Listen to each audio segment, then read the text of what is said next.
महर्षि उड़िया बाबा को भी एक उपासक ने प्रश्न किया था कि महाराज जी मन कैसे रुके। तो उड़िया बाबा ने उत्तर दिया नियम पालन से। यदि हम नियम पर दृढ़ रहें तो मन हमारा क्या कर सकता है। नियम तो परमात्मा देखता है, हम लोग नियम पर दृढ़ नहीं रहते, इसी से हमारे देश की दुर्दशा है। संध्या वंदन तक का नियम जाता रहा है, भजन करने के लिए नियम की बड़ी आवश्यकता। हाँ, बड़े नियम की आवश्यकता है। तो जैसे प्रातः काल से सायंकाल तक की हर व्यक्ति की अपनी एक दिनचर्या होनी चाहिए।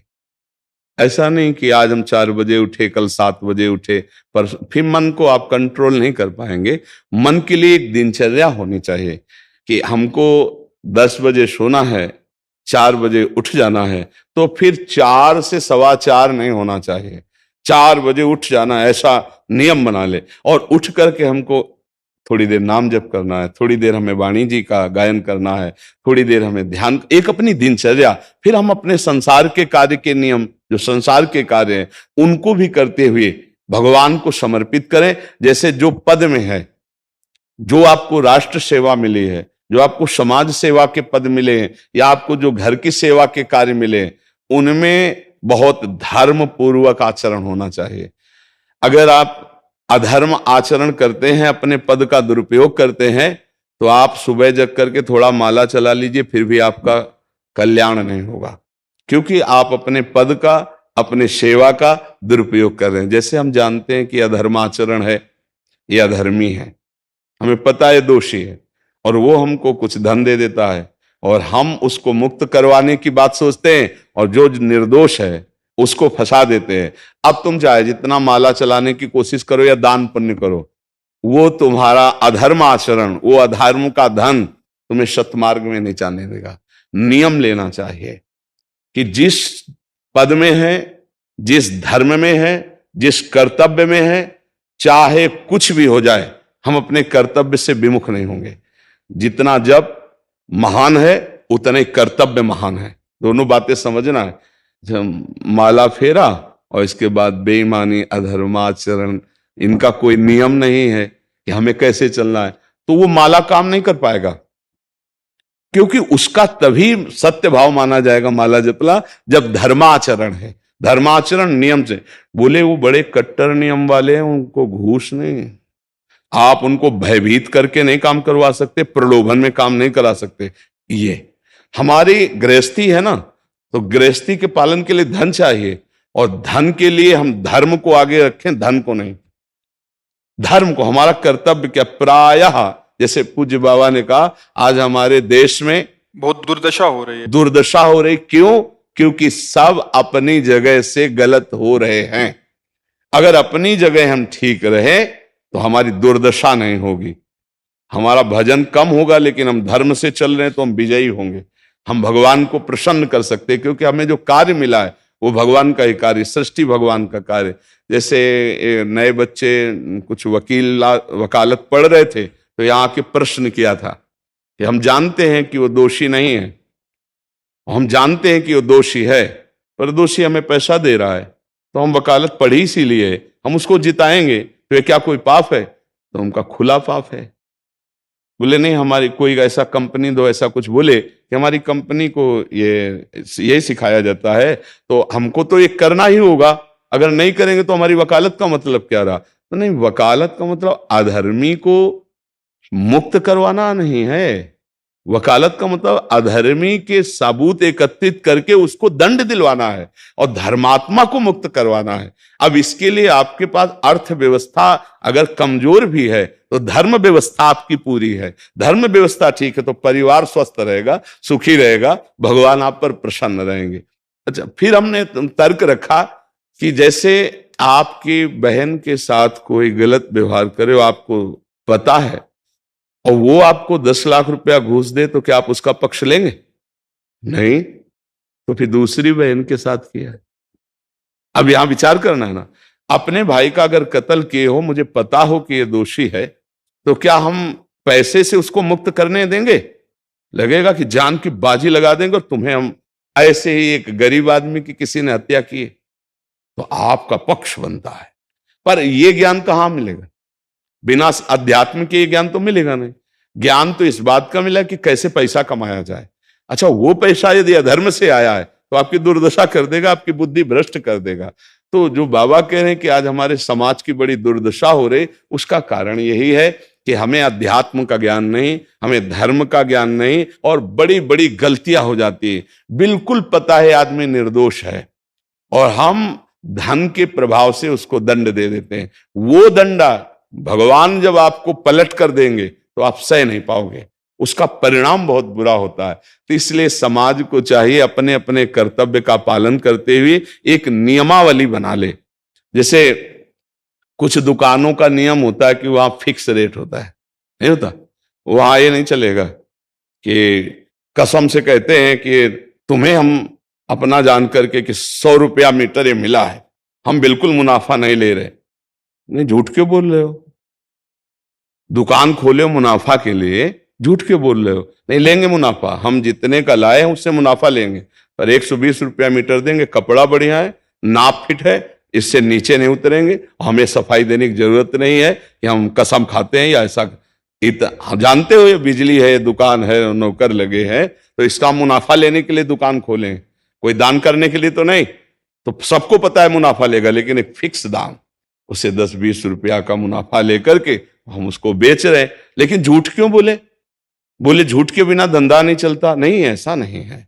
अब असत्य बोलोगे तो उससे जो आपको मुनाफा मिलेगा वो आपकी बुद्धि भ्रष्ट करेगा, और सत्य है कि मुनाफा के लिए है वही चीज, और आप एक फिक्स रेट में दे रहे, बढ़िया है। अब अगर आप कोई मिलावट करके भोजन सामग्री दे रहे, आपको पता है, तो जो खाने वाले के हृदय में बैठे हुए भगवान है वो तुम्हारे जीवन में मिलावट कर देंगे, तुम्हारा जीवन महान दुखमय हो जाएगा। ये कहां समझा जाता है? एक आदमी सिंथेटिक दूध बना रहा है, उससे कहो ये अपने बच्चे को पिला, नहीं पिलाएगा। फिर ये दूसरे का बच्चा जब पिएगा तो उसकी हालत क्या होगी? दूसरे शरीर में जाएगा तो हालत क्या होगी? वो केवल धन की बुद्धि रख रहा है। एक आदमी घी में केमिकल मिला रहा है, एक ऐसे अभक्ष पदार्थ मिला है, वो स्वयं नहीं खाएगा, लेकिन वो होटलों में भेजा जाएगा, हजारों लाखों लोग खाएंगे, बीमारी बढ़ेगी, उसको रुपया से मतलब है। ये चीज, ये दुर्दशा हर जगह धर्म का ज्ञान न होने के कारण फैल रही, नहीं फैल रही। एक मरीज बीमार है, असली दवाओं में पैसे ज्यादा है, नकली दवा लेकर के असली के दाम में बेच देना, उसको बिल्कुल फायदा ना होना। लेकिन परमात्मा देख रहा है, तुम जानते हो नकली दवा है, वो तो नहीं जानता बेचारा, ज्यादा पढ़े लिखे नहीं, किसान आदमी गांव का आया है, तुमने दे दिया और उसने पैसा दिया असली के। अब वो पैसा तुम्हारी बुद्धि भ्रष्ट करेगा, तुम्हारे परिवार में कलह पैदा करेगा और तुम्हारा पतन कर देगा। ऐसे हर डिपार्टमेंट में, हर विषय में यदि हम अपने धर्म से चले, अपने सत्य से चले और थोड़ा भी भजन होगा, वो आपको उत्तम गति प्रदान करेगा। पर ऐसा कहां समझ में आ रहा? अध्यात्म के बिना भला ऐसा समझ में आएगा? तो इसीलिए कह रहे हैं हमारे देश की दुर्दशा हो रही। पूर्वजों में पहले यह था कि हमारा धर्म नहीं जाना चाहिए चाहे प्राण चले जाएं, हमारा चरित्र नहीं जाना चाहिए चाहे सर्वस्व नष्ट हो जाए। आज इसकी कोई परवाह नहीं, तो उसी से बुद्धि भ्रष्ट हो जाती है, जीवन एक पशुवत आचरण वाला हो जाता है, और वो अपने को बड़ा सुखी समझने लगते हैं कि हमारे पास बड़ा वैभव है। लेकिन प्यारे, उस दिन को याद करो जिस दिन तुम्हारा आखिरी समय होगा, ना तुम्हारा फार्म हाउस जाएगा, ना महल तुम्हारा जाएगा, ना बैंक बैलेंस जाएगा, ना कोई व्यक्ति, और ना ये शरीर। अब तुम्हारे कर्म तुमको भोगवाएंगे। उस समय की कौन याद करता है? अगर उस समय की याद हो तो भय लग जाए कि नहीं नहीं, पाप नहीं करूंगा, क्योंकि जाना है यहां से। अच्छा, कब जाना कुछ पता नहीं, किसी भी समय ट्रांसफर हो सकता है इस शरीर से। तो हमें लगता है कि महापुरुषों के जो वचन है कि हमें एक नियम से जीवन जीना चाहिए, धर्म पूर्वक जीवन जीना चाहिए, अपने कर्तव्य का पालन करना चाहिए। जो हमारे लिए कर्तव्य, आज प्रायः धन प्रधान बुद्धि होने के कारण कर्तव्य स्वाहा हो रहा है।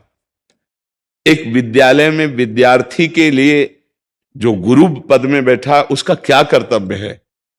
वो अपने कर्तव्य को भूला हुआ है। भला छोटे छोटे विद्यार्थियों को, जिनकी नींव पूरे राष्ट्र सेवा में, समाज सेवा में ये बन सकते हैं, अगर उनको हम सही शिक्षा नहीं दी तो उनका पूरा जीवन बर्बाद हो जाएगा। अगर उनको हम गलत सपोर्ट कर दिए तो उनका पूरा जीवन बर्बाद, क्योंकि नया जीवन है। और जगह जगह अपने अपने कर्तव्यों का यदि पालन किया जाए तो पूरा समाज सुखी हो जाए। लेकिन कर्तव्यहीनता आ रही, कोई अपने कर्तव्य को नहीं समझ रहा है।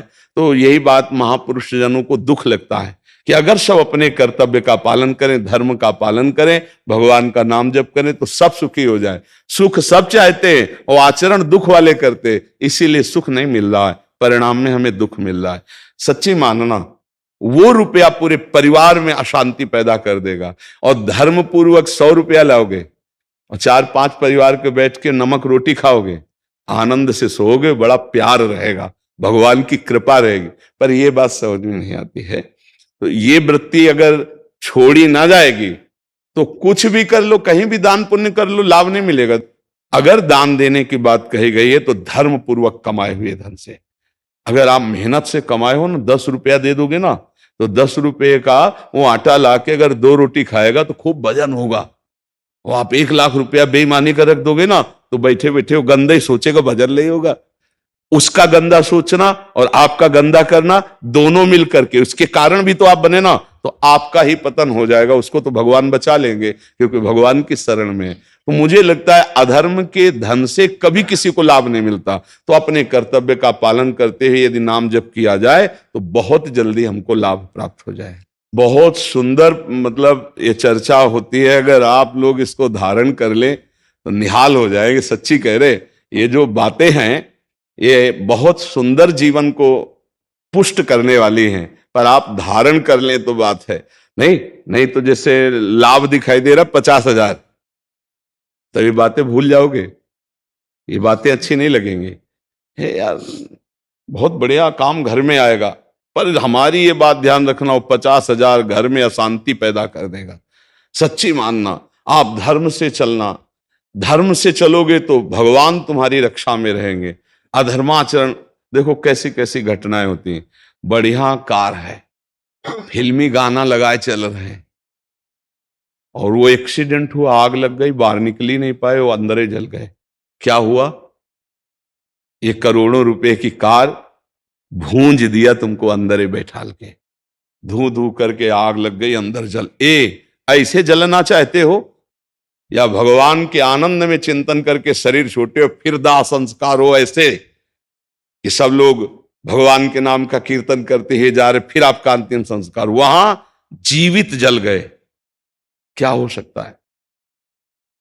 एक एक पल तुम्हारे कर्म का हिसाब होगा, एक एक सेकंड का।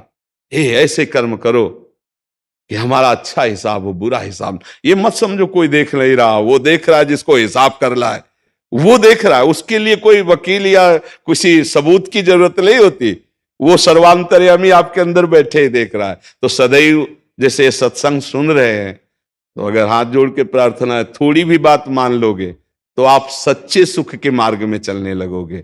नहीं तो भाई बहुत गंदी हवा चल रही है, माया की बहुत गंदगी ऐसी फैल रही, कलिकाल है ना, कि ये बातें किसी को पसंद नहीं आती। वो बात बताओ कि हम कितना रुपया कमा ले, कैसे कितने भोग भोग ले, और वो अध्यात्म में नहीं है। आपको सच धोखे में मत रहना, अध्यात्म में है। जितना आप धर्म से चलोगे उतना सुखी होगे, और लोक में है जितना धन मिल जाएगा उतना सुखी माना जाएगा। लेकिन वो सुख नहीं है, वो चंद मिनट के लिए हाइलोजन की तरह जलेगा, फ्यूज हो जाएगा। और धर्मात्मा दीपक की तरह जलेगा, पर बहुत काल तक चलता रहेगा। इन बातों का चिंतन कीजिए, खूब नाम जप कीजिए और भगवान के भरोसे रहिए, गंदे आचरण मत कीजिए।